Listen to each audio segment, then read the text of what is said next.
अस्सलाम वालेकुम जी दोस्तों भाइयों, कैसे हैं आप? उम्मीद है कि ठीक होंगे जी। मैं हकीम साकी यूनान से और आप देख रहे हैं मेरा YouTube channel world visa TV.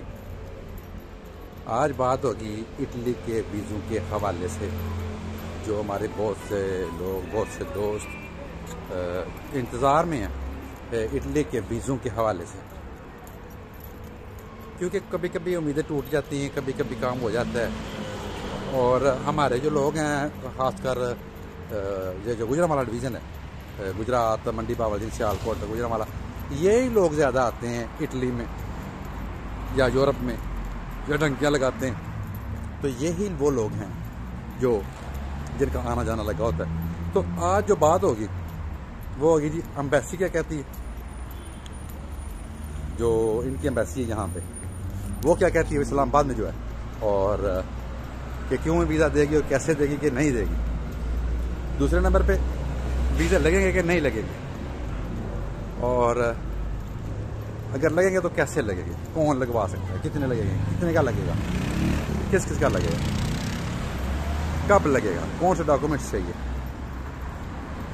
तो सबसे जो पहली बात है वो है जी, एम्बेसी कहती है, इस्लामाबाद जो एम्बेसडर है उसने अनाउंसमेंट जो की है, वहाँ पे ना एक डॉक्यूमेंट होता है, उसको कहते हैं नोला ओस्ता। नोला ओस्ता निकलवाना होता है मालिक ने कि मुझे कोई एक वर्कर चाहिए या 2 वर्कर चाहिए, 3 वर्कर चाहिए, और जो वर्कर चाहिए उसका मालिक ने पासपोर्ट की फ़ोटोकॉपी देनी होती है। तो 16 यूरो एक फ़ीस है, और कुछ फ़ीस जो और भी फ़ीस है वो इटालियन मालिक ही देता है। फ़ीस इतनी ज़्यादा नहीं है, ये हमारे एजेंट लोग लेते हैं, 18-20 लाख लें, जितने भी लें, तो फ़ीस इतनी नहीं है। नोला ओस्ता निकलवा के उसने भेजना होता है। तो जो इस्लामाबाद एम्बेसडर है उसने कहा है कि यहाँ पे लोग PDF मंगवा लेते हैं, यहाँ पे लोग व्हाट्सएप में मंगवा लेते हैं मुख्तलिफ तरीक़ों से। तो वो नहीं चाहिए, उनको ओरिजिनल चाहिए, चाहे वो बाई हैंड आ जाए, चाहे वो बाई डाक आ जाए, चाहे वो जैसे भी आ जाए। आपने ओरिजिनल नोला ओस्ता लेके एम्बेसी में जाना है, तो फिर वीज़े का प्रोसेस शुरू होगा और फिर वीज़ा लगेगा। नोला ओस्ता अगर आ जाता है तो फिर तकरीबन 95% जो वीज़ा है वो लग जाता है। वीज़े किन के हैं? जो 42,000 वीज़े थे जो हैं अभी लग रहे हैं, लगेंगे। कुछ लोग सब जो एप्लीकेशन है वो सबमिट कर रहे हैं, कुछ लोगों ने सबमिट की हुई हैं, तो कुछ लोगों ने तो गलत भी सबमिट की, कुछ रिजेक्ट हो रहे हैं, होंगे। जब रिजेक्ट होंगे तो फिर रिजेक्ट उन लोगों के होंगे, उन मालकान के होंगे, उन एम्प्लॉयर के होंगे जो क्रिमिनल होंगे या जिनका रिकॉर्ड अच्छा नहीं होगा, उनके तो रिजेक्ट हो जाएंगे, उनकी तो दरख्वास्तें जो है वो एक्सेप्ट नहीं होंगी। दूसरे नंबर पे ये वीज़े जो है ये पाकिस्तान, बांग्लादेश और इंडिया वालों को मिलेंगे सीजनल वीज़े। जो नॉन सीजनल हैं उनमें हम नहीं। पहले तो वो 27,000 गया, रह गए वो 42,000। 42,000 में कुछ जो हैं वो होटल के वीज़े हैं, उन होटलों के वीज़े हैं जो उन होटलों के वीज़े हैं जो होटल समंदर पे हैं या टूरिस्ट प्लेस पे हैं। तो जो टूरिस्ट प्लेस पे मतलब होटल है, वहाँ पे वर्कर्स की जो ज़रूरत है वो भी सीजनल वीज़े वो भी हमारे लिए मौजूद हैं, वो हमको मिलेंगे। अब एक बात और है, वहाँ पे एक सिलसिला चला हुआ है कि वीज़े बिकते भी हैं। बिकते कैसे हैं? हमारे एक तलक वाला है, एक दोस्त है, कुछ जानने वाला जो भी, तो पता चला जी उसको उसके मालिक के साथ तल्लुकात हैं, तो उसने बोला है कि 30 वीज़े लेके दूंगा। लेकिन वहाँ के मालकान ने भी एक ना बिज़नेस बना लिया हुआ है। वो उनकी कोशिश होती है कि टैक्स बच जाए। अगर एक वर्कर है उसकी वो तनख्वाह 1,000 यूरो लगा देते हैं तो टैक्स जो है वो बच जाए, क्योंकि अगर उसका 400 या 500 हर माह का टैक्स देना है तो वो उस टैक्स से भी बचने की कोशिश करते हैं। तो इसलिए उन्होंने भी एक सिलसिला चलाया हुआ है, वो भी बेचते हैं वीज़े। आगे जिस दोस्त ने था उसने भी सोचा हुआ था कि मैं अगर 20 वीज़े मिलते हैं, 25 मिलते हैं या 30 मिलते हैं, जितने भी मिलते हैं, तो मैं उनको बेचूंगा। मतलब निज़ाम जो है मेरा ठीक हो जाएगा, 4 आने आ जाएंगे, 4 पैसे आ जाएंगे। अब अगर वीज़े तल्लक वाले बंदे निकालेंगे और वो बेचेंगे, फिर आम बंदे तक तो वीज़ा नहीं पहुंचेगा, क्योंकि ये सीधी सी बात है, तल्लकात पे मिलने वाले वीज़े हैं। मालकान एम्प्लॉयर चाहिए, और जो एम्प्लॉयर चाहिए वहाँ उनके साथ रब्ता तो वही कर सकते हैं, वहाँ पे काम कर रहे हैं। इंटरनेट पे तो अब वहाँ रब्ता करना बड़ा मुश्किल है। अगर आपको कोई तल्लक वाला है, लेकिन आप सब होटलों वाले दे सकते हैं, और ना ही सब ज़मींदार दे सकते हैं वीज़ा। इसलिए कि वीज़ा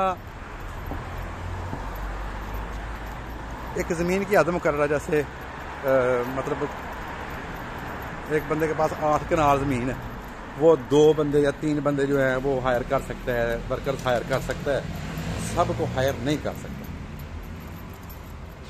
तो इसी तरह होटलों में भी मतलब चाहिए कोई बेडशीट चेंज करने के लिए, कोई सफाई करने के लिए, कोई मैनेजमेंट के लिए, इस तरह बंदे वहाँ पे भी वर्क करते हैं। मेरे एक दोस्त ने कल कहा था कि आप इटली पे तफसील से वीडियो बना के भेजें, तो मैं उस सिलसिले में वो मालूमात ली, काफ़ी मालूमात ली।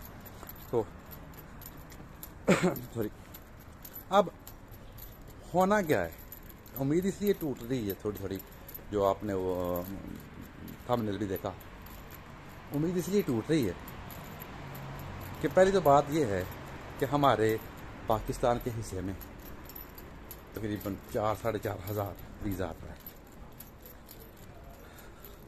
सब तो आता ही नहीं, वो भी जो आता है वो भी बिकना है।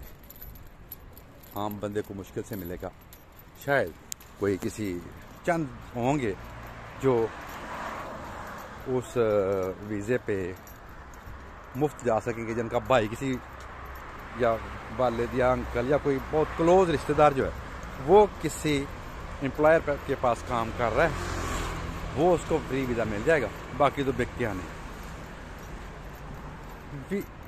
वीज़े के लिए डॉक्यूमेंट्स कौन से चाहिए?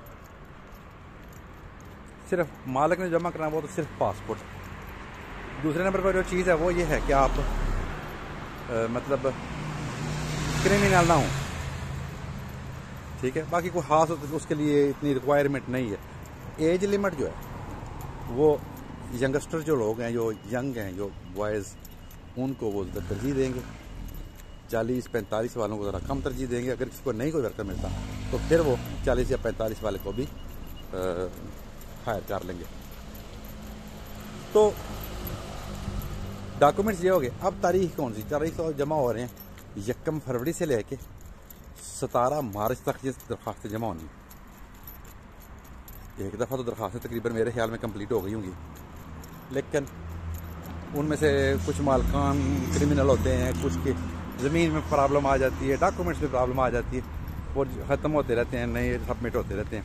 वो होते रहे हैं, हो रहे हैं और होते रहेंगे। हमें उम्मीद कम इसलिए हो गई है कि वीज़ा तो बिक रहे हैं, वो तो सिर्फ तलक वालों को मिलेंगे या एजेंटों को मिलेंगे। अब जो दोस्त था जिसने बोला कि मैं तो अगर किसी एजेंसी को 25 वीज़े मिलते हैं या 20 मिलते हैं तो 20 लाख के हिसाब से मैं हर रोला उसका जो है वो 20 लाख के हिसाब से मैं बेच दूंगा एजेंसियों को। तो सीधी सी बात, अगर एजेंसियां 20 का लेती हैं तो हमारे किसी माड़े बंदे के भाई के काम तो नहीं आएगा, वो तो फिर 25 लाख में मिलेगा। तो ये थी मोटी मोटी मालूमात जो मैंने इकट्ठी की हैं। और भी मालूमात हैं, लेकिन वो ये सीजनल जो वीज़े इनके हवाले से नहीं है, क्योंकि ये तो 17 मार्च तक फाइलें जो है वो सबमिट हो रही हैं, और ये 7 अप्रैल को जो है वीज़े निकलने शुरू हो जाएंगे। नोला हफ्ता जो है वो आउट होना शुरू हो जाएगा, और पता चल जाएगा किसने आना है, किसने नहीं आना, किसकी कौन सी दरख्वास्त वो कबूल कर दी गई, कौन सी दरख्वास्त जो है उसको रिजेक्ट कर दिया गया। तो ये थी मालूमात वीज़े के हवाले से कि हमारे हिस्से जो वीज़े आ रहे हैं, मतलब 42,000 वीज़े में से अगर 22 कंट्रीज़ हैं तो हमारे हिस्से में 2,000 आता, चलो 3 कर लें। वो कैसे मिलेंगे, मुश्किल, काफ़ी मुश्किल है। लेकिन अल्लाह करे, अल्लाह पाक आपका हामी नासर हो, आप कामयाब हों। लेकिन इसमें हर बंदा का दौड़ नहीं लगा सकता ना, बाकी चीज़ें हैं। वो बंदा इंटरनेट पर खुद अप्लाई कर सकता है, मोबाइल से अप्लाई कर सकता है। यहाँ पे दौड़ नहीं लगा सकता, यहाँ पे पैसे ही देने हैं, यहाँ पे एजेंट नहीं लूटना है। कहने का मकसद ये है कि पैसे दे के आने वाली बात है। हाँ ये है कि सीजनल वीज़ा जो होता है वो तब्दील हो जाता है, आपके डॉक्यूमेंट्स बन जाते हैं, आप मुश्किल रिहाइश पसीर हो सकते हैं इटली में। आप वहाँ के डॉक्यूमेंट्स ले सकते हैं, वहाँ पेपर आपके जो है तब्दील हो जाए। तो ये थी आज की मालूमात। मुझे इजाज़त दीजिए, अपना बहुत सारा ख्याल रखें।